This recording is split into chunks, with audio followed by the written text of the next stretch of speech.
There All right. And as folks are filtering in, welcome, welcome. We are going to record this, but your names and your stuff as attendees is not in the recording. It's just those of us who are here as panelists. So don't worry about that. We'll get started in a few minutes.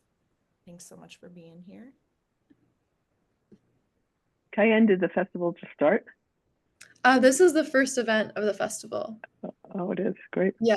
So we're starting virtually, and then this weekend, we're starting the in-person screenings. What's your opening film? The Janes, the documentary. Mm-hmm. Yeah, that's great.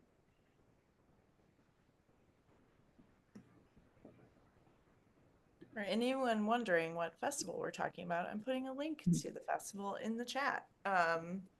And Cayenne's going to share a bit more about that shortly.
All right, Cayenne, we only have an hour, so I'm going to suggest we get going, and as people filter in, we will welcome them. But why don't kick this off so we can get as much time in as possible. That sounds great. Hi, everyone. Thank you for being here. My name is Cayenne Cave, and I'm here on behalf of End Abortion Stigma. I'm the coordinator for the Reproductive Rights Film Festival. Tonight's event is co-sponsored by EAS and Abortion Stigma, and we're based in Ithaca, New York, and Grandmothers for Reproductive Rights, GRR, based in Portland, Maine. We're especially excited for the event tonight because it's kicking off our third annual Reproductive Rights Festival. This year's festival is featuring 11 films, and we've expanded this year to 2 weekends of films, 7 screenings, and 2 virtual panels, with in-person screenings taking place at Cinemapolis in Ithaca, New York. I want to thank everyone for making this festival possible, and I will put a link in the chat for more information about the screenings and how to register for the next virtual panel, which is a conversation with the Abortion Film Clinic Collective on September 17th. We are very honored to have Dr. Shelley Sella, author of Beyond Limits, and Erika Christensen, co-founder of Patient Forward, joining us tonight. And I'm pleased to introduce our moderator, Cait Vaughan. For the past 5 years, Cait has worked alongside her elders as the director of programs and outreach for GRR. Cait is also a community-based doula and childbirth educator. She volunteers as an abortion doula and case manager with New Hampshire's Abortion Fund, is the program lead for Maine's first cultural doula program serving newly arrived African immigrant women. And Cait is currently consulting with Maine's Medicaid office on designing the state's doula coverage program, which will launch in January 2028. At home, she tends to a jungle of houseplants and a very spoiled special needs cat named Teddy. What can't Cait do? She does it all. We are so grateful for her and the collaboration with GRR. Please join me in welcoming Cait, Dr. Shelley Sella, and Erika Christensen. Thanks so much, Cayenne. I have the pleasure of doing a little more intro for two discussants tonight. And so Dr. Shelley Sella is a board certified OBGYN and the first woman to openly practice third trimester abortion care in the US, which she did for 20 years. She began focusing her medical practice exclusively on abortion care in 2000. And in 2010, Dr. Sella, along with Dr. Susan Robinson, set up a third trimester abortion practice at Southwestern Women's Options in Albuquerque, New Mexico, where she served as the medical director and retired in December of 2021. Her book, Beyond Limits, Stories of Third Trimester Abortion Care, was released in June of this year, and she has been, and I believe continues to be, on a book tour. I will drop a link so that you can check that out if you haven't already gotten a copy of this great book. And we are also joined by Erika Christensen, who is a later abortion patient advocate and co-founder of Patient Forward, an organization which centers people who need abortion care later in pregnancy in advocacy campaigns, media initiatives, and abortion policy. And I'm also going to drop Patient Forward's link into the chat so that you can check them out and all of the amazing resources if you haven't already come across their great work. So thank you so much for being here. I really want this to feel more like a conversation between, you all. But I did want to start by just, in case there are folks who are kind of more newly thinking about abortion past the first trimester, maybe Erika, you could kind of lay some groundwork for us about like, why is it so important that we have abortion available all throughout pregnancy, and who's left behind or harmed when we have, gestational limits based on how pregnant someone is. Yeah, thanks for that question. Thanks, Cait. It's so fun to be here with you and with Dr. Sella. Thank you so much for covering abortion care later in pregnancy. It's just an honor to be here with both of you. Thank you. I think what is important, I think, to sort of ground us in this conversation is the fact that further into pregnancy, the cost of care goes up, the number of providers goes down, and more restrictions go into effect, which means that folks who need care after the first trimester are looking at the most expensive care with the least amount of time to find that money. And we know from exhaustive research that they're most likely to be starting with the least amount of resources anyway, because there are social determinants to needing this care that we see most often with the patient population that puts them already sort of on the back foot when they find that they need care, never mind that it's the most expensive and likely very far away. So I think, when we're talking about reproductive health, we often talk about sort of centering the most impacted or centering those who need care or help the most. If we were doing that, we would be ensuring that all of our policies cover abortion care throughout pregnancy. Because when we compromise away access on this population, we absolutely are compromising on the backs of the most under-resourced, often over-policed, and sort of most desperate members of our communities. So I think that that's important to remember.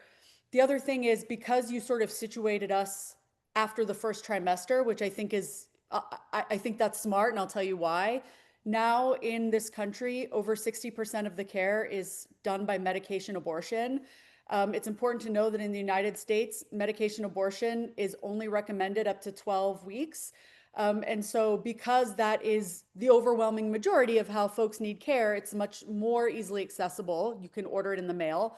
It means that anyone after that, anyone outside of sort of the medication abortion system, they're at a disadvantage. And so that's why it's worth us considering folks differently who do need to find their way to clinical care. I'll end it there just for that first question. I don't know if Shelley has anything to add. You're muted, Shelley. I think that well, first of all, thank you for inviting me, and thank you for giving me the opportunity to have this conversation. Erika, I think you touched on all the important points, and the bottom line is leave no person behind. Everyone is important, and whoever needs the care needs the care at any stage of pregnancy. And I think that concept of leave no person behind seems so intuitive when you say it, right? And also there's a lot about the mainstream abortion rights movement that has been very much about incremental change. And it's not unique in that. Lots of movements, right? Like there are people, always people fighting for incremental change, people fighting for big, large changes, and the tension between that and the mix of how people respond to that. But yeah, I mean, it's, the incrementalism has really hurt a lot of people when it comes to abortion care. We know that. We have so much evidence of that. And so I'm wondering, like, do you feel since Dobbs that we are actually experiencing a shift in attitudes towards restriction on abortion, or how people feel about incrementalism around abortion? Like, what are you all seeing around this time?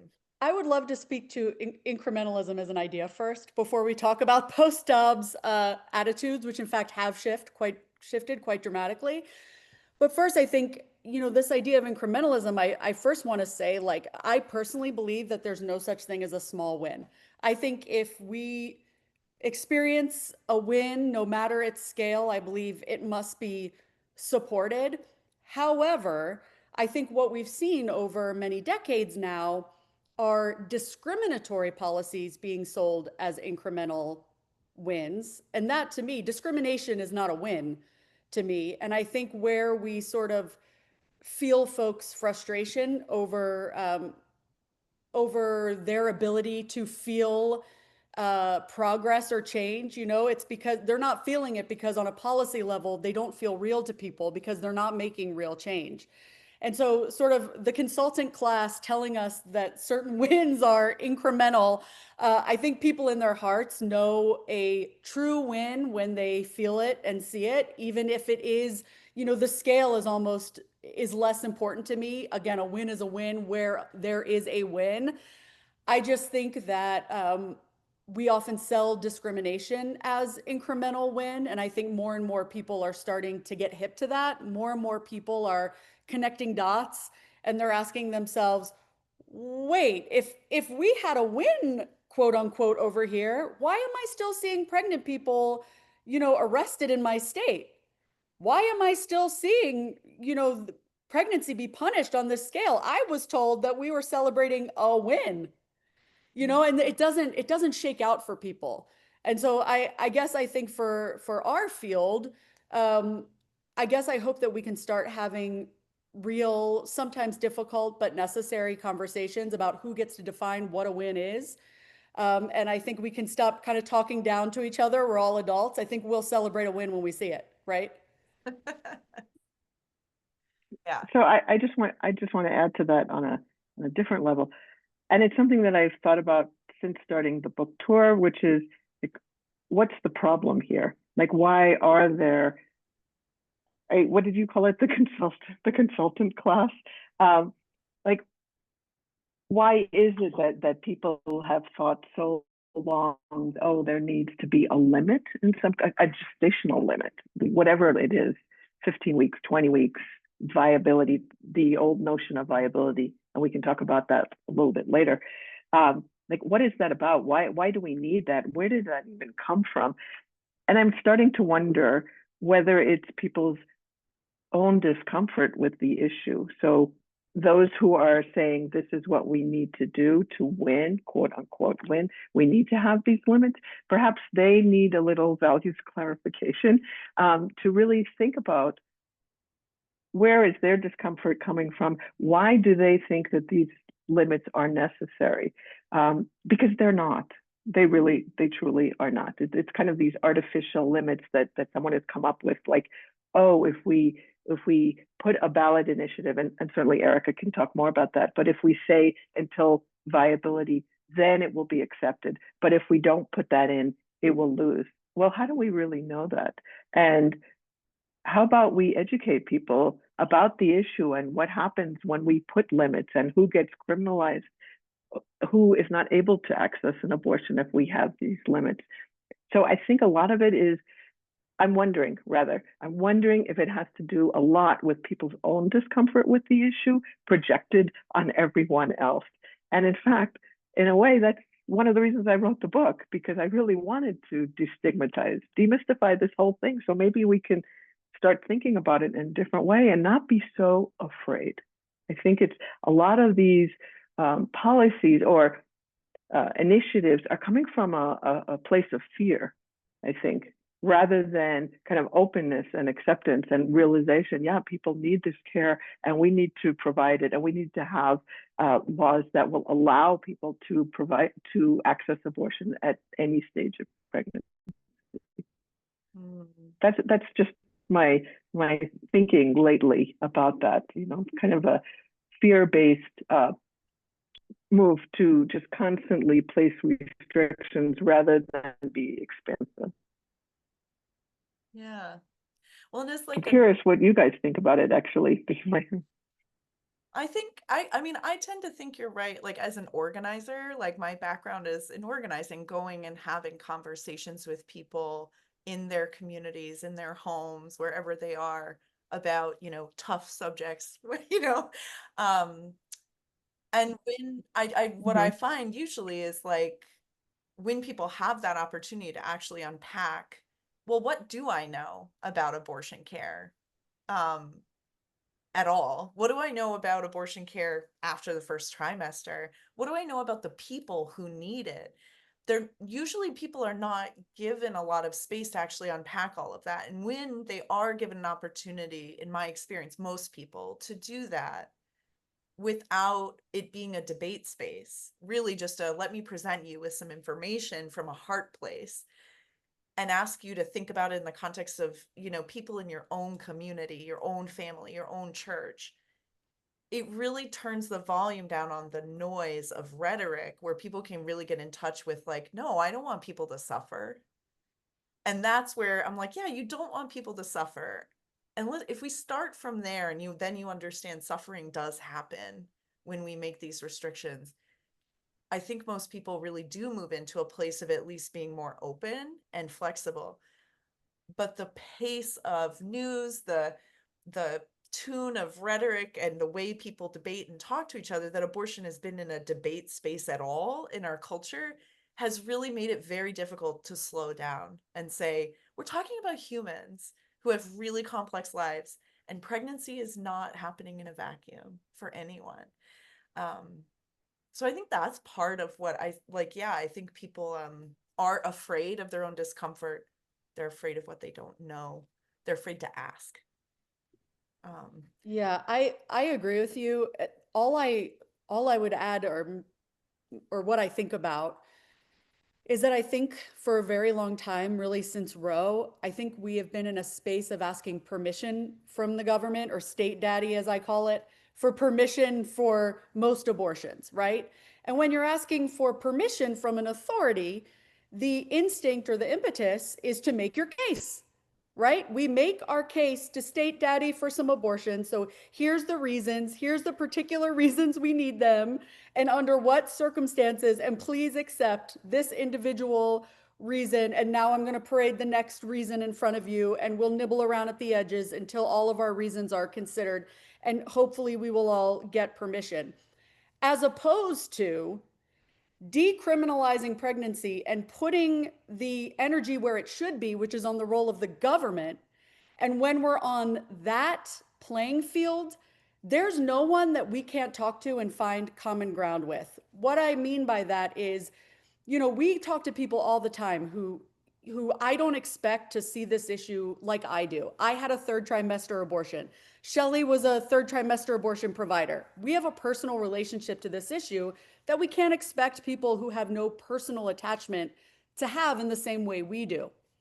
At the same time, so to me, the job that I believe I have is not to convince everyone to like it or to even understand it at the same level I do. It's to ask themselves what their role is, and then by extension, what the government's role is. To me, if someone tells me they're uncomfortable with third trimester abortion care, I say that's okay. It's something that is foreign to you, that has been just systematically stigmatized and made into a horror show in the culture for many decades. It's not surprising to me that you have discomfort. That's okay. It's not my job to rob you of your emotion, like your security discomfort. That's fine. My question to you is, at what point do you think abortion should be criminalized? Because that's the question before us, not our feelings. Again, we're adults and we're talking about our relationship to the government. So however you feel, at what point do you think the government should be given this long leash to surveil us, to force medical treatment, to decide whether or not we can consent to carrying a pregnancy, no matter its effect on our health, our lives, our families? And 9.5 times out of 10, people tell us, well, never. The government should have no, like, I'm just trying to not like it over here. I didn't mean for my not liking it to result in the government having all this power that we've given them, right? And so it just is a complete flip and a change. It's like just a total tilt of how we are approaching these conversations. And again, I think that the discomfort that Shelley speaks of is real, and also it shouldn't hinder us from having good generative conversation, and it shouldn't hinder us from being on the same side. I believe we're mostly on the same side, and that's, we can look to polling for people who care about such things, and we can just speak to what we see as people having these conversations every day. People are with us. If we're talking about it as it really is, like not asking a random person on the street whether they agree with this person's life decisions, that's not the question before us. The question is what they think the role of government should be. And again, most of us overwhelmingly are on the same side. Yeah. And so I just want to talk about that same thing in maybe a slightly different way. And Cait and Erika, you both said, it's okay to have complicated feelings about this issue. And Cait, before we went live, you asked me about questions people ask or the reception I've gotten on this book tour. And a frequent question that I've gotten has really been about that for me personally. Like, have you ever been in a situation where you turned someone away because you felt I think that I'm going to paraphrase, but you felt that they didn't deserve an abortion or something. They wanted me to talk about myself. So not about them having maybe complicated feelings, but me having complicated feelings. And I think the question comes from, well, how does she really feel about this? So then maybe that will help me figure out how I feel about it. And what I've said is that in general, I didn't have, it wasn't an issue for me. It wasn't a problem. But there had been times where I did wonder, like, I wonder why is this person wanting an abortion? What is going on for them? I feel a little uncomfortable.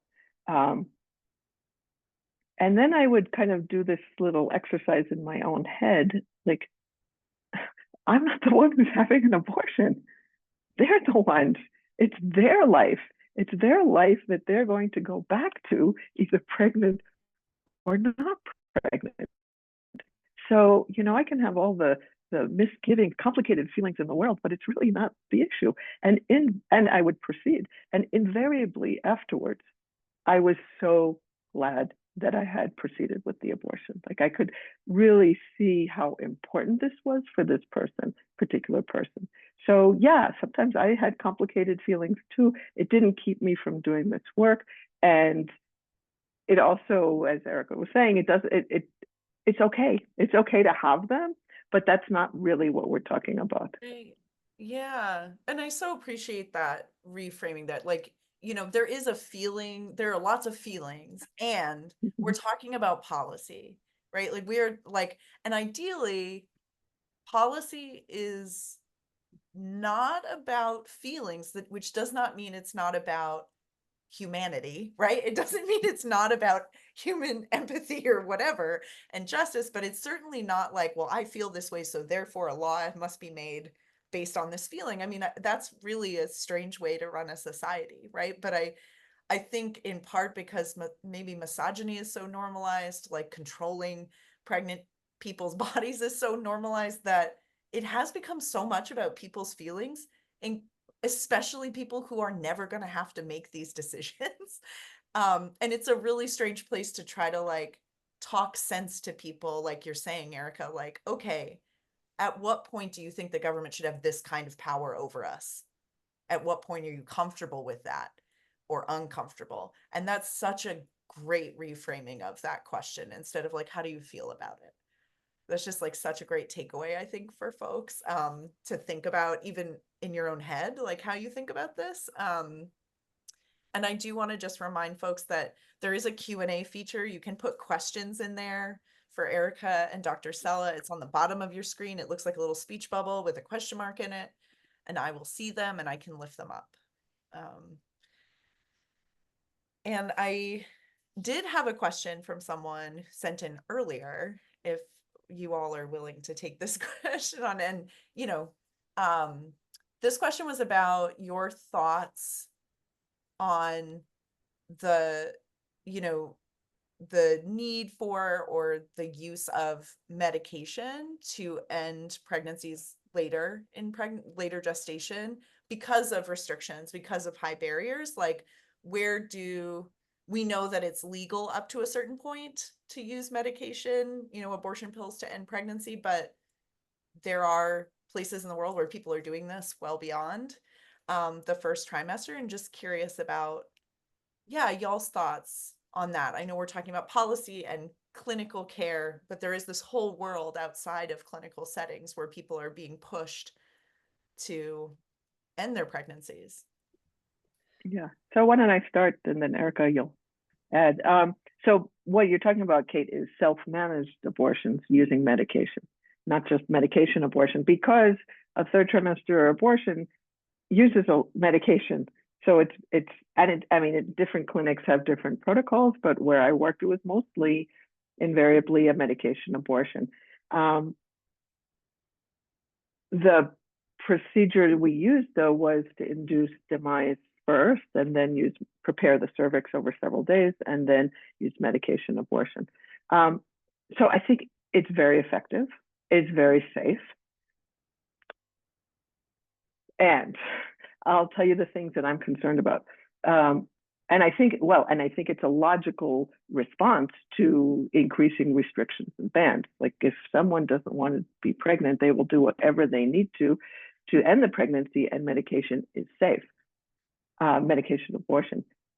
What concerns me is if there's complications, and if the person ends up going to the hospital. I mean, we've seen that the medical system is very good at reporting people to the police. So I worry about that, and I think that's a reasonable concern. The other concern I have is the disposal of the body. And that, again, has been criminalized. There are cases of people being indicted for disposing of a body, even in cases of a stillbirth.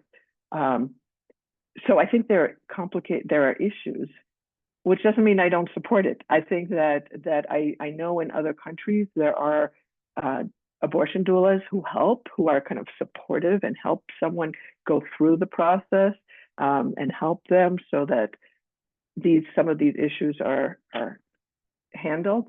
But I guess I'm supportive and concerned for those who are really, I mean, what's the issue? People are so desperate that they can't access an abortion, that this is what they're doing. And again, I do want to say medication abortion is safe throughout pregnancy.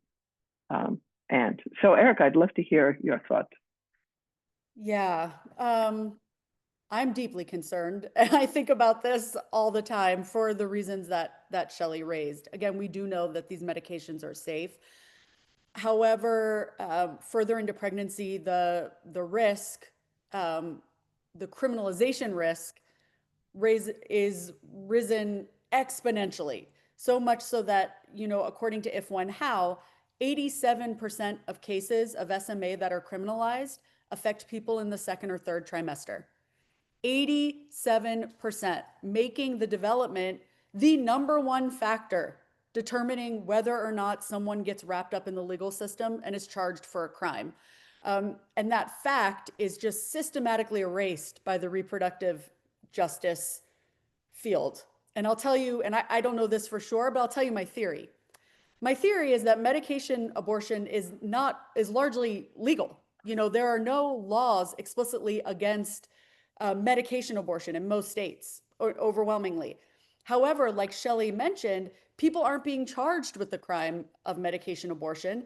They're being charged with crimes that were originally meant for living human people, like abuse of a corpse, like the way they dispose of fetal remains, things like that. And the way that they are able to be charged is this idea of personhood that the reproductive rights field has staked at potential fetal viability. And so people that are being charged based on a framework and idea and literal laws that we are championing. Do you understand? And so when we erase the way people are charged and why they're charged, my guess is that we would have to take a long, hard look at our own signature flagship policies and grapple with our implication in how people are being deeply harmed right now by criminalization. So this is why I think it is so imperative to get people, if they want to all trimester abortion clinics, where they'll be cared for in a clinical setting, where they're able to, yes, have, you know, a safe situation where they're supported, even if they're using similar medications. Like Shelley said, they're with people in a safe environment who will take care of them. They won't be left to fend for themselves, because I fear that leaving people to fend for themselves while we at the same time pass the laws that criminalize them is abandonment. I don't feel comfortable with that. I don't think that that's harm reduction. And so I guess for me, looking at what we can do to affect this situation, we can't control the antis. We can look at our own policies and how they affect people in these that are getting criminalized in these situations. And again, I think it's important to note how often people are reported by healthcare providers when they come to a hospital for care. Yeah. We've seen that over and over again. They will report them. Like someone will come in and they'll confide to a nurse, doctor, what's gone on, and then that person will report them to the police. So there's like a little bit of a pipeline there. Yeah, I mean, there's definitely, there's so much. Medical settings are so carceral at this point. Yeah. And I think about that, you know, I'm a birth doula. I work a lot with parents who have substance use disorder. They're always experiencing medical settings as carceral when they are pregnant. And so that's when people are having babies, they're afraid of being reported. When people are ending pregnancies, terminating them, they're afraid of being reported in general, right? Like pregnancy becomes a liability in someone's entire life, which is kind of a wild way to think about pregnancy, right? Because it doesn't have to be, right? I think of pregnancy as like a superpower. People should get to choose when they use it. And like, it's an amazing thing if you want it, and it's a really hard thing if you don't, or you can't, right? And so, yeah, that carceral piece of like the meshing together of medical institutions and surveillance and law enforcement is really, I think, like made it pushes people out. And I think of like septic abortion wards before Roe v. Wade. And now we don't have that. We have people dying in parking lots because they're turned away from emergency rooms. We have people being charged with abuse of a corpse because they had to dispose of their fetal remains, right, after an abortion that they had to do by themselves in isolation because they are afraid of going to jail, right? Or they're afraid of judgment, they're afraid of whatever. And I think that's the thing when I like tapping into the fear that people have when they're in those situations, to me, is part of realizing like why we need to be so loud about this, why we don't want to ask permission from state daddy, I guess. I'm like, you really, and I love that term because that's really what it feels like, going and begging, like, can we have some humanity because we have the ability to get pregnant? We have to beg for this. And that just feels like taking something amazing and making it into a liability. And it just feels fundamentally wrong. And that's the world people are navigating, right? Where they could be turned in by anybody, like their doctor, their sister, their friends, like their neighbor. And it's really heartbreaking. And I think, yeah, it just feels like definitely not the moment to beg permission from the state, especially this state. Yeah, but also like to be really, I guess, honest with ourselves about how people are being criminalized. I just keep going back to that. Like, it matters what people are being charged with. Like, yes, you have these prosecutors across the country who are, a way we hear about it talked about a lot is they're just throwing spaghetti at the wall. They're just using whatever they have to be able to charge pregnant people in this moment with crimes. It's like, yes, well, that's their jobs. They're prosecutors. They are always going to use what is available to them to harm people, and in this moment, particularly pregnant people. And so those policies are things that are dormant that we've let sort of stay on the books that we thought maybe were kind of like zombie laws, like maybe they wouldn't really, affect us in the modern day, but now in fact they're all coming up and people are being charged with things on the books from like the early 1900s and even before. And so there is something we can do. We can all look at our books and get these harmful laws off, like off the books wherever we can. Like, why give them an inch? If we know they're going to take a mile, we shouldn't be giving them an inch, I guess. And can you? Because they do take a Yeah, mile. of course. Well, invariably. In this moment in particular, right, we are seeing just the most wild proposals from the right around this. And so, like, where are bold proposals is like a really good question. But I'm wondering if you can say more about what sort of proposals are, or what sort of things that, the reproductive rights movement has championed that actually we need to stop doing. Like, can you say more about that specifically? Yeah, I mean, viability limits, viability bans. That's because it's Shelley and I, that's the most obvious we can talk about here because it's something that we both think and talk about a lot.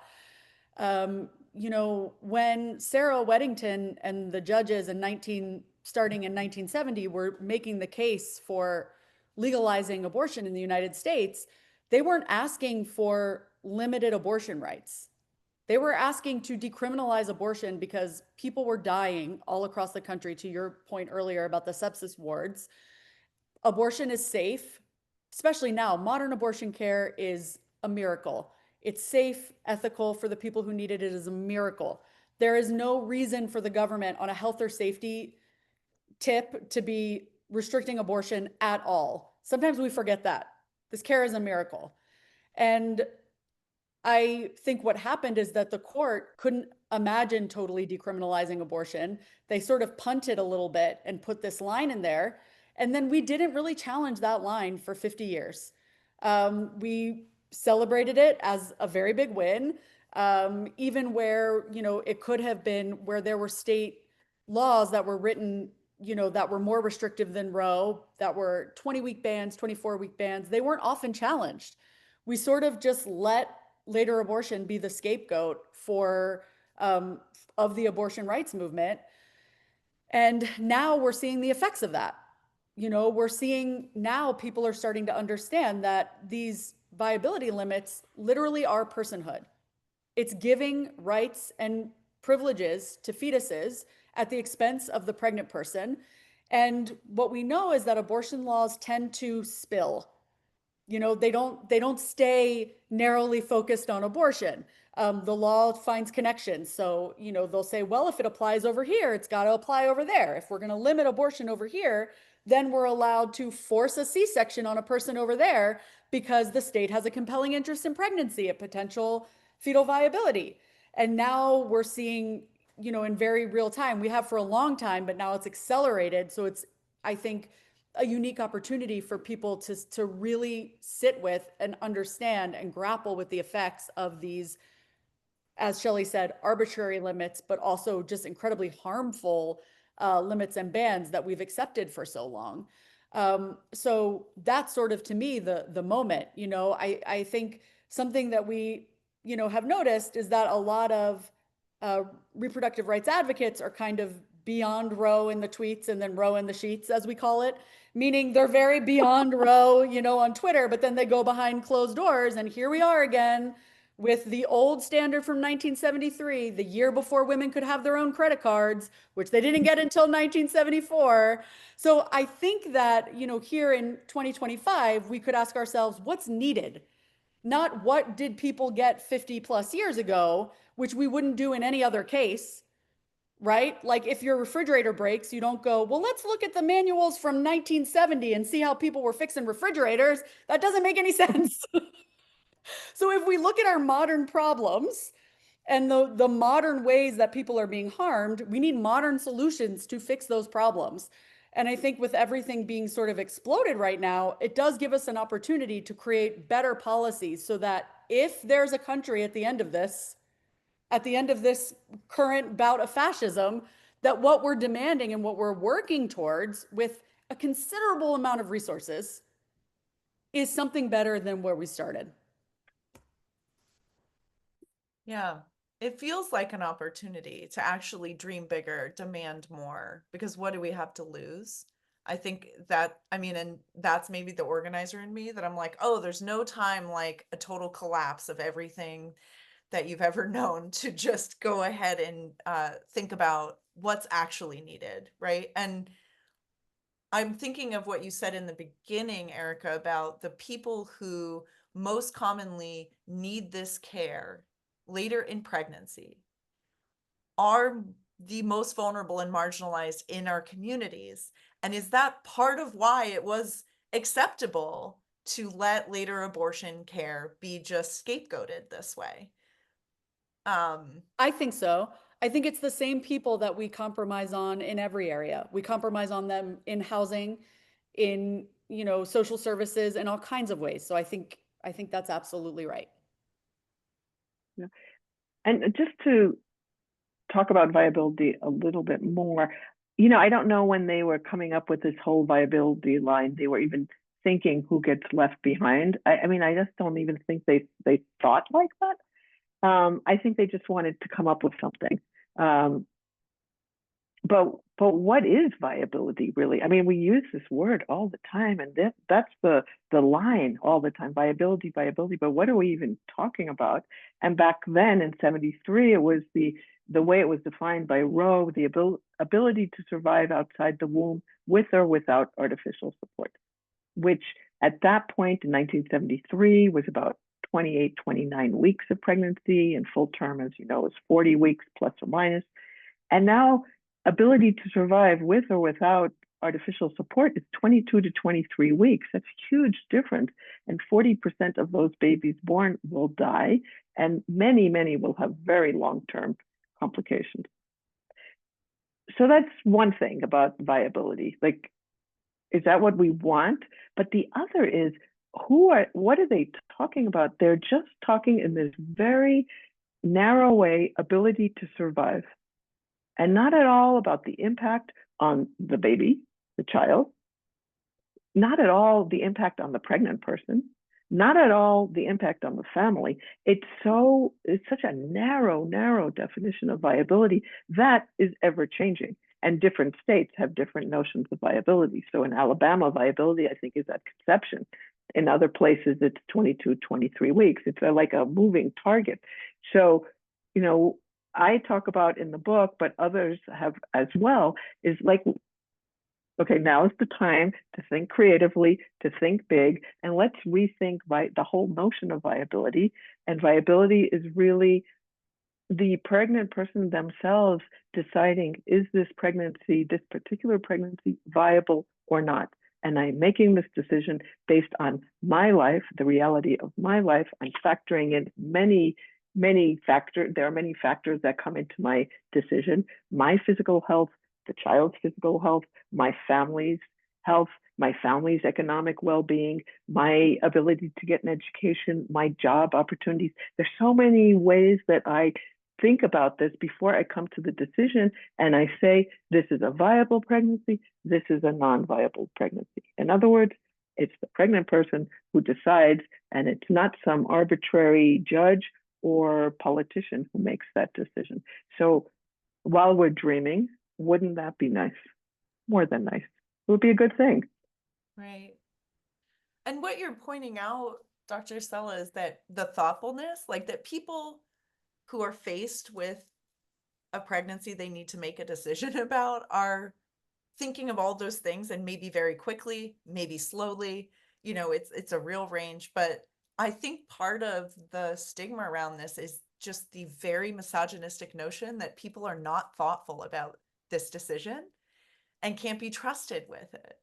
And, you know, and if anyone has actually worked with folks in a clinic or in counseling settings around pregnancy decision making, we know that's not true. But I think that's one of the pervasive things that gets put out there, that people are just not thoughtful and not trustworthy around their own bodies and their own futures, right? It's not just about your body, it's about your whole life. I want to pull some questions. First, we just have someone saying, I'm just sharing my love for Erika and Dr. Sella from everyone at Elevated Access. So thank you for that. Thank you. Someone had shared, I'm kind of stymied by the abuse of a corpse charges, because who has ever been taught how to dispose of pregnancy tissue after a miscarriage, stillbirth, medication, abortions? Like, how did these expectations come about?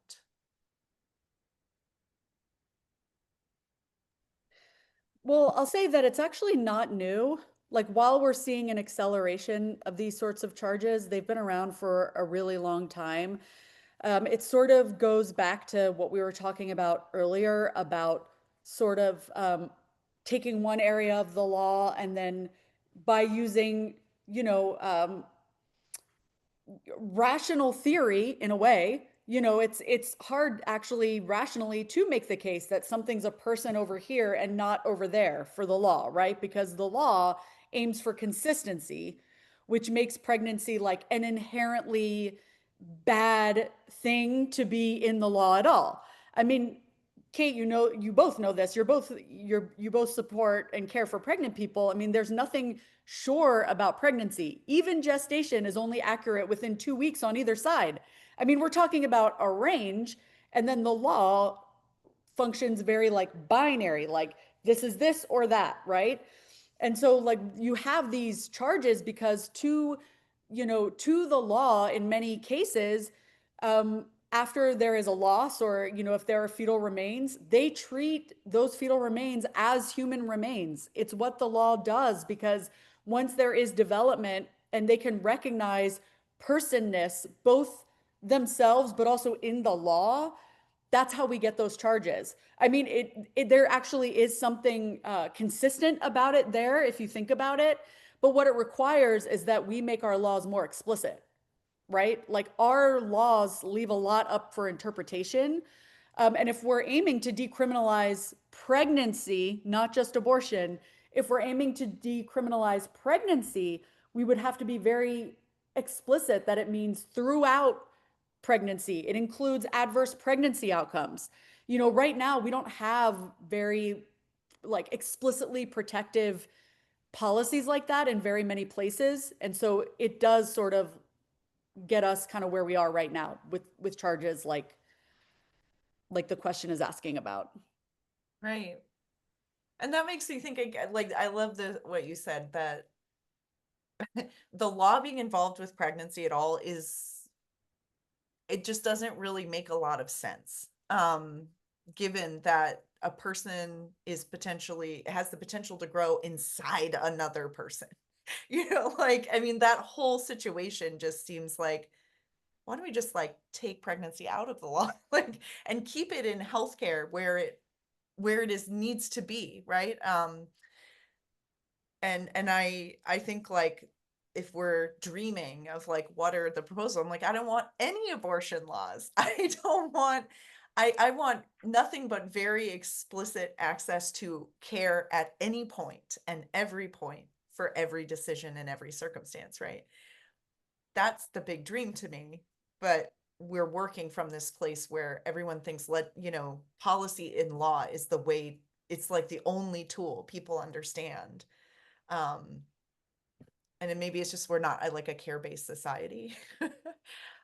Maybe, could be, maybe. Okay, we have a question about, so this kind of backing us up a little bit, and I know we're near the end here, so but I believe Erika can answer this quickly, but this question about like why second and third trimesters are necessary, I think that's really a question of like, how do people get to that place, right, where they need care far along in pregnancy, like, and we know there's certain pathways to that, and I'm wondering if you can give us the quick Yeah. and dirty, Erika, for anyone who's not aware of like, why do people get to that place? Yeah, and I'm sorry for not addressing this earlier. I guess maybe this is a question we maybe should have started at the top with, because it is so foundational. But the short version is that people need abortions later in pregnancy for the same initial reasons they do earlier, but many are not able to access care as soon as they would like. That could be because they learn new information later in their pregnancy that they just couldn't have known earlier. Perhaps it is a issue of health, either, a risk to themselves or to the fetus's health. The new information could be that, their partner died, that they lost their home, they're all of a sudden homeless. The new information is most likely that they're pregnant. Later recognition of pregnancy is just far more common than people think. Um, in fact, 1 in 13.5 pregnancies are discovered after the first trimester. And as we discussed earlier, that's after the window of medication abortion. 1 in 13.5, that is common. So you can't even begin to have an abortion until you know you need it, right? It seems obvious, but you can't know you need an abortion until you know you're pregnant. The other reason is that people are pushed later due to restrictions or circumstances outside of their control, most commonly paying for an abortion when they need one. Most abortion seekers are low income. Most later abortion seekers are living below the federal poverty level. That's like $16,000 a year right now for folks who don't know. So again, when folks are working with such little resources, it takes a lot of time for them to raise the funds for care that goes up. The price goes up with each week of pregnancy. And so they're what folks call chasing the fee. And meanwhile, they're just crossing invisible legal lines they didn't know existed, which then requires them to travel, and it requires them to get childcare because most likely they're already parenting. Most abortion seekers are already parenting. So just the further along they get, those complications compound, and it just makes the care harder and further away. Yeah. Thank you. That's a really great review. And yeah, I think that would be great, Shelley, if you want to take us, sort of close us with like reading a passage from your book. I think that would be a great way to sort of bring us to a close here. Yeah, I want to read the little passage from the introduction that I think addresses exactly what we've been talking about. So, understanding third trimester abortions is the key to understanding all abortion care. If we can open our hearts to the most desperate among us, we can understand all who seek to have an abortion. We can understand the importance of safe, legal, and accessible abortion care for all during all trimesters of pregnancy. I believe that now is the time to reevaluate what it means to be pro-choice. If we are fully committed to supporting women's decisions, we must eliminate all barriers to accessing abortion care. There's no choice to be had if abortion at all stages of pregnancy is not accessible. We must realize that gestational limits are arbitrary and do not reflect the reality of women's lives. We must understand that accepting any gestational limit is a slippery slope to the total ban we are seeing in an increasing number of states. And we must wholeheartedly support the growing number of those who are driven to seek a third trimester abortion, who are as deserving as anyone else of compassionate and competent care.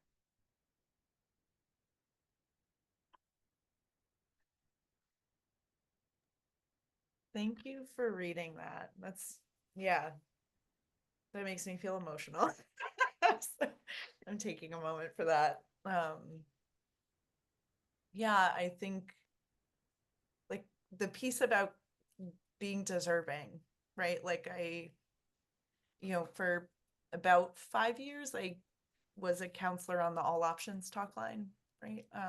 Talking to people about all pregnancy experiences and decisions. And so many people came forward with this sense of like not being worthy of compassion, or it was very clear that they hadn't come across any compassion in the time that they were trying to make a decision for their lives. And just by saying, this is not a test of your goodness, like you're already good, people would just burst into tears because compassion is like that world changing for people. And I just think, like, what do laws look like that actually try to make that compassion available to everybody? What kind of laws do we dream up? And that's something Mike had put in the chat, like, what are these dream things that we want?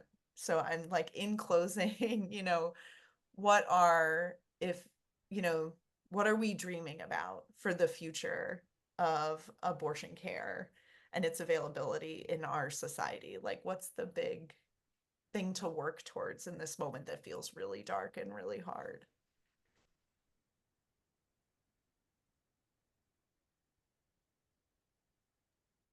Do you want to go first, Shelley?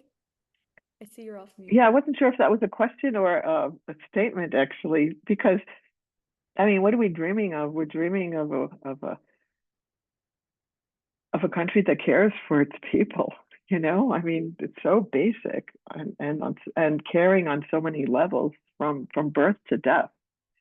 But specifically about abortion, I think I dream of a world beyond limits. Yeah, me too.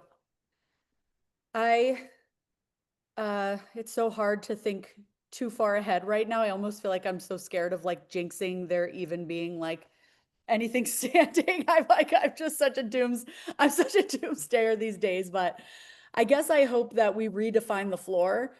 Something we hear a lot is that Roe was the floor. To me, what good is a floor not everyone can stand on, right? I think if we're going to build the house that is reproductive justice, we have to start with a floor that is decriminalizing pregnancy. That's the start. That's not actually like the Uber goal. The Uber goal is, like you both have already said, that when people experience pregnancy, they're met with care and not punishment, that they're able to make the decisions that they want to make with all decisions available. That people, should they want to continue pregnancies, that they're able to have the experience that they want, that they can take their babies home to homes where there's enough food and there's clean water on a healthy planet. That's what we want. When hard things happen, when tragedies happen, those cases are met with compassion too, with a sense of collective responsibility, not othering people and blaming individuals for societal ills. I think a lot of what we're seeing now is the logical result of our policies. Even when the cases are traumatic and hard to see, I think we're being faced with like what we built. And so I know we can build something else. If we built this rat hole, then we can build something beautiful. I think it starts with decriminalizing pregnancy, including abortion throughout pregnancy. I think that's the new floor, and I think that's what more and more people are starting to demand. I mean, that is a perfect place for us to end. So I hope everybody heard that, screams it from the rooftops. We need to decriminalize pregnancy to start. Thank you so much, Erika. Thank you so much, Dr. Sella. Every time I hear y'all talk, I feel like, yeah, it just hits my heart in a really particular way. Thank you. It's very nourishing to like have this conversation with you. Thank you to everybody who joined us, and please check out the Reproductive Rights Film Festival if you're in Ithaca the next couple weekends, and check out Dr. Sella's book, and go learn from Patient Forward. And yeah, thank you all so much. Thank you. Cait, thank Thanks you, so girl. much. Yeah, bye. Bye-bye. Take Bye. care, all of you. Bye-bye.